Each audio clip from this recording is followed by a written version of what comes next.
बिस्मिल्लाहिर्रहमानिर्रहीम। अस्सलामुअलैकुम मेरे अज़ीज़ तलबा व तालिबात, मैं उम्मीद करती हूँ आप सब खैरियत से होंगे।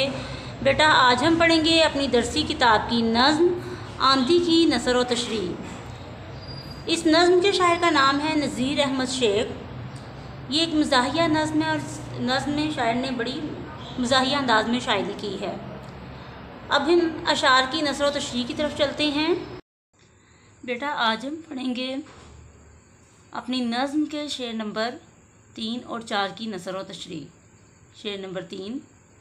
दरहम भरम सब तस्वीरें तुरफ़ा तर अहवाल, मिर्ज़ा गालिब उल्टे लटके सजदे में इकबाल।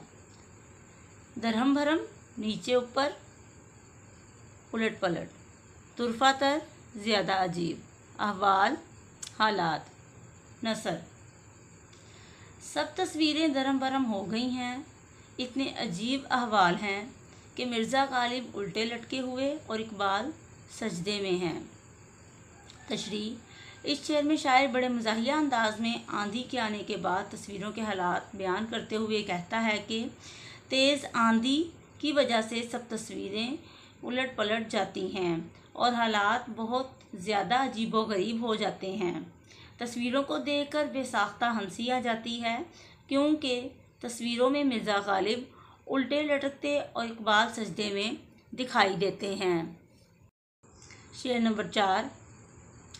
छत पर हम जो बिस्तर ढूंढे अक्ल हमारी दंग, खाट बिचारी उड़न खटोला बिस्तर डोर पतंग। दंग हैरान, खाट पलंग या चारपाई, उड़न खटोला परियों के सैर करने का तख्त। नसर। हम छत पर बिस्तर ढूंढे तो हमारी अक्ल दंग रह जाती है, बिचारी चारपाई, उड़न खटोला और बिस्तर डोर पतंग नज़र आते हैं।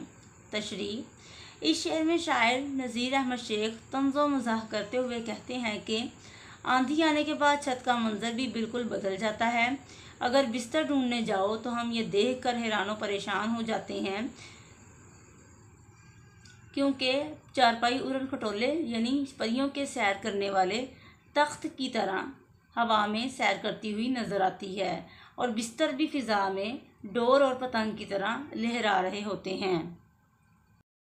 मैं उम्मीद करती हूँ अज़ीज़ तलबा व तालिबात, आपको अशार की नसर व तशरीह की अच्छे तरीके से समझ आ चुकी होगी।